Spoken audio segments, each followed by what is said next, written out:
The stranger came early in February, one wintry day, through a biting wind and a driving snow, walking from Bramblehurst railway station and carrying a little black portmanteau in his thickly gloved hand. He was wrapped up from head to foot, and the brim of his soft felt hat hid every inch of his face but the shiny tip of his nose. He walked into the coach and horses, more dead than alive, and flung his portmanteau down. "A fire!" he cried. "In the name of human charity, a room and a fire!" He followed Mrs. Hall into her guest parlour, then a couple of sovereigns flung upon the table. Mrs. Hall lit the fire and left him there while she went to prepare him a meal. A guest at Iping in the winter-time was an unheard-of piece of luck, and she was resolved to show herself worthy of her good fortune. She carried the cloth, plates, and glasses into the parlour and began to lay them. Although the fire was burning up briskly, she was surprised to see that her visitor still wore his hat and coat, standing with his back to her and staring out of the window at the falling snow in the yard. He seemed to be lost in thought. She noticed that the melting snow that still sprinkled his shoulders dripped upon her carpet. "Can I take your hat and coat, sir?" she said. "And give them a good dry in the kitchen?" "No," he said without turning. She was not sure she had heard him and was about to repeat her question. He turned his head and looked at her over his shoulder. "I prefer to keep them on," he said with emphasis, and she noticed that he wore big blue spectacles and had a bush-side whisker that completely hid his cheeks and face. "Very well, sir," she said. "As you like. Soon the room will be warmer." He made no answer and had turned his face away from her again, and Mrs. Hall laid the rest of the table things and went out of the room. When she returned, he was still standing there like a man of stone, hiding his face and ears completely. She put down the eggs and bacon and called rather than said to him, "Your lunch is served, sir." "Thank you," he said at the same time, and did not stir until she was closing the door. Then he swung round and approached the table with a certain eager quickness. As she went behind the bar to the kitchen, she heard a sound repeated at regular intervals. Chirk, chirk, chirk it went, the sound of a spoon being rapidly whisked round a basin. "Oh," she said, "I forgot the mustard." Then she filled the mustard pot and carried it into the parlour. She rapped and entered promptly. As she did so, her visitor moved quickly so that she noticed a white object disappearing behind the table. It seemed he was picking something from the floor. She put down the mustard pot on the table, and then she noticed the overcoat and hat had been taken off and put over a chair in front of the fire. She went to these things resolutely.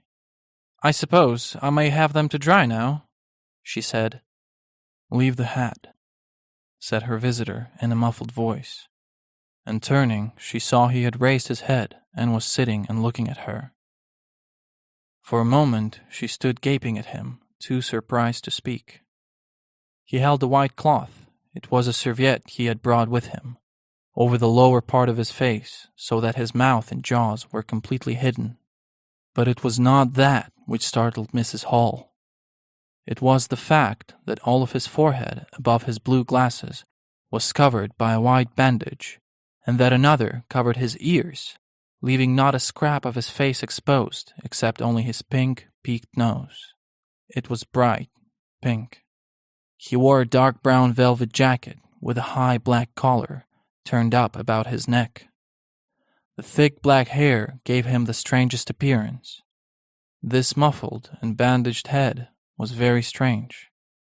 He did not remove the serviette, but remained holding it, as she saw now, with a brown gloved hand, and regarding her with his inscrutable blue glasses. "Leave the hat," he said, speaking very distinctly through the white cloth. She placed the hat on the chair again by the fire. "I didn't know, sir," she began, "that—" and she stopped embarrassed. "Thank you," he said drily. "I'll have them nicely dried, sir, at once," she said, and carried his clothes out of the room. She glanced at his white swathed head and blue goggles again as she was going out of the door. But his napkin was still in front of his face. She shivered a little as she closed the door behind her, and her face was eloquent of her surprise and perplexity. The visitor sat and listened to her retreating feet. He glanced inquiringly at the window before he removed his serviette and resumed his meal. He walked across the room and pulled the curtain down. This done, he returned to the table and his meal. "The poor soul has had an accident or an operation or something," said Mrs. Hall. "And the glasses!" She hung his muffler on a hanger. "And holding that handkerchief over his mouth all the time, talking through it. Perhaps his mouth was hurt too, maybe." When Mrs. Hall came to the stranger again, her idea that his mouth must also have been cut or disfigured in the accident was confirmed. He was smoking a pipe, and all the time that she was in the room, he never loosened the silk muffler he had wrapped around the lower part of his face to put the mouthpiece to his lips. He sat in the corner and spoke now, having eaten and drunk, with less aggressive brevity than before. "I have some luggage," he said, "at Bramblehurst Station," and he asked her how he could have it sent. He bowed his bandaged head. "Tomorrow," he said. "There's no speedier delivery?" And seemed quite disappointed when she answered no. "Will you get me some matches?" said the visitor. "My pipe is out." Mrs. Hall gasped at him for a moment and went for the matches. "Thanks," he said concisely as she put them down, and turned his shoulder upon her and stared out of the window again. The visitor remained in the parlour until 4 o'clock. The most part he was quite still during that time. It would seem he sat in the growing darkness, smoking in the firelight, perhaps dozing. But he was audible pacing the room. He seemed to be talking to himself. Then the armchair creaked as he sat down again.